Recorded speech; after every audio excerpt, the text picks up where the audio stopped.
Aplicación Ingeniería Genética. Miguel Fernández, Tomás Lanero, Eugenia Rouco e Inés Rubio. Índice. Obtención de medicamentos, aplicación en las terapias génicas, revolución biotecnológica y pruebas de experimentación en animales. Revolución biotecnológica. La biotecnología o la ingeniería genética es un método científico que modifica las características hereditarias de un organismo mediante la alteración de su material genético. También se refiere a toda aplicación tecnológica que utilice sistemas biológicos y organismos vivos o sus derivados para la creación o modificación de productos o procesos para usos específicos. Existen varios tipos de biotecnología. La biotecnología roja. Se aplica la utilización de biotecnología en procesos médicos. Algunos ejemplos son el diseño de organismos para producir antibióticos, el desarrollo de vacunas y nuevos fármacos.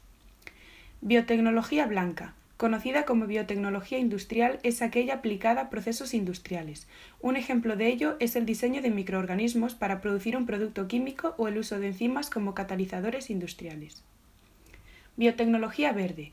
Es la biotecnología aplicada a procesos agrícolas. Un ejemplo de ello es el diseño de plantas transgénicas capaces de crecer en condiciones ambientales desfavorables o plantas resistentes a plagas y enfermedades. Biotecnología azul. También llamada biotecnología marina, es un término utilizado para describir las aplicaciones de la biotecnología en ambientes marinos y acuáticos. La biotecnología se descubrió en 1953, cuando James Watson y Francis Crick describieron la estructura de la molécula, el ADN. Desde entonces, y gracias al trabajo de muchos investigadores, ha sido posible modificar la genética de los organismos, descubriendo otros nuevos con otras funciones. La biotecnología tiene una larga historia que se remonta a la fabricación del vino, el pan y el queso. Desde hace miles de años también se inventó gracias a esto la levadura, que es útil para la vida cotidiana. Obtención de medicamentos. La ingeniería genética permite obtener numerosos medicamentos en grandes cantidades a través de organismos transgénicos. Por ejemplo, los medicamentos que se obtenían de la sangre de donadores como la insulina, del páncreas del cerdo, ahora se pueden obtener mediante animales transgénicos. Muchos de estos medicamentos se obtienen de la leche, ya que es un producto abundante y de fácil obtención. Por eso se están creando granjas farmacéuticas en las que se crían ovejas, cabras, vacas o cerdos transgénicos que producen en su leche proteínas terapéuticas humanas. Por ejemplo, como se muestra en la imagen, la obtención de una proteína que interviene en la coagulación de la sangre llamada factor octavo a través de la leche de una vaca transgénica. Para eso, primero, el gen factor octavo se ingiere en un plásmido que después se transmite en las células embrionarias de una vaca. Así nacerá una vaca transgénica que portará el gen en sus células y quedará una leche de la que se podrá obtener el factor octavo. Las terapias génicas y sus aplicaciones. Las terapias génicas son un método para tratar ciertas enfermedades genéticas basado en la modificación genética de los tejidos afectados. Existen tres distintas aplicaciones. El marcaje génico. El marcaje génico tiene como objetivo no la curación del paciente, sino hacer un seguimiento de las células, es decir, comprobar si en un determinado sitio del cuerpo están presentes las células específicas que se han marcado. Terapia de enfermedades monogénicas hereditarias. Se usa en aquellas enfermedades en las que no se puede realizar o no es eficiente la administración de la proteína deficitaria. Se proporciona el gen defectivo o ausente. Y finalmente, también está la aplicación en la terapia de enfermedades adquiridas. Entre este tipo de enfermedades, la más destacada es el cáncer.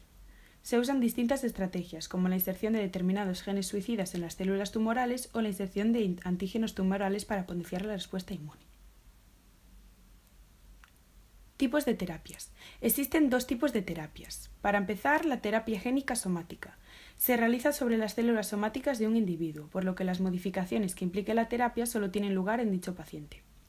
Dentro de la terapia génica somática se diferencian la terapia in vivo y la terapia ex vivo. La terapia in vivo. La transformación celular tiene lugar dentro del paciente al que se le administra la terapia. Consiste en administrarle al paciente un gen a través de un vehículo, por ejemplo un virus, el cual debe localizar las células a infectar. Y finalmente, la terapia ex vivo. La transformación celular se lleva a cabo a partir de una biopsia del tejido del paciente y luego se le trasplantan las células ya transformadas. Como ocurre fuera del cuerpo del paciente, este tipo de terapia es mucho más fácil de llevar a cabo y permite un control mayor de las células infectadas. Y finalmente está la terapia génica germinal. Se realizaría sobre las células germinales del paciente, por lo que los cambios generados por los genes terapéuticos serían hereditarios. No obstante, por cuestiones éticas y jurídicas, esta clase de terapia génica no se lleva a cabo hoy en día. Ensayos de terapia génica por enfermedades. Existen una enorme cantidad de vectores que en cierto modo nos ayudan a entender mejor lo que son las terapias génicas. El más interesante y útil me ha parecido el de la clasificación por enfermedades.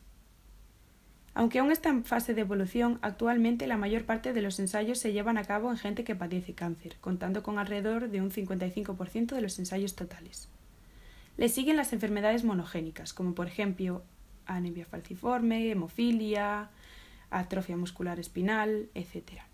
Y a continuación están situadas algunas enfermedades infecciosas, como por ejemplo el cólera, luego vasculares, marcaje de genes y finalmente voluntarios sanos.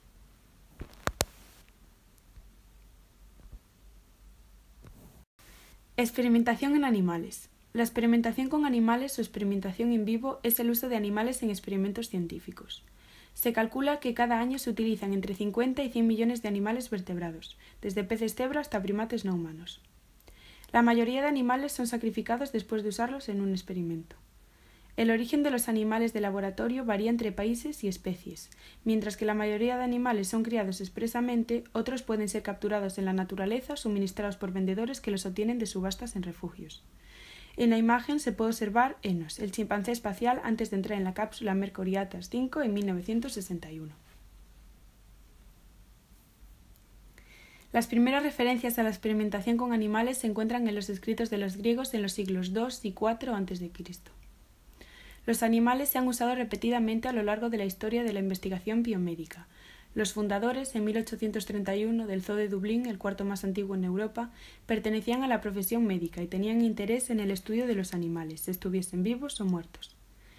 En la década de 1880, Louis Pasteur demostró la teoría microbiana de la enfermedad induciendo carbunco en una oveja. En la década de 1890, Iván Pavlov utilizó perros para realizar su famoso experimento sobre condicionamiento clásico. La insulina fue aislada por primera vez en 1922 utilizando perros y revolucionó el tratamiento de las diabetes. El 3 de noviembre de 1957, una perra rusa, Laika, se convirtió en el experimento de muchos animales que orbitaron en la Tierra.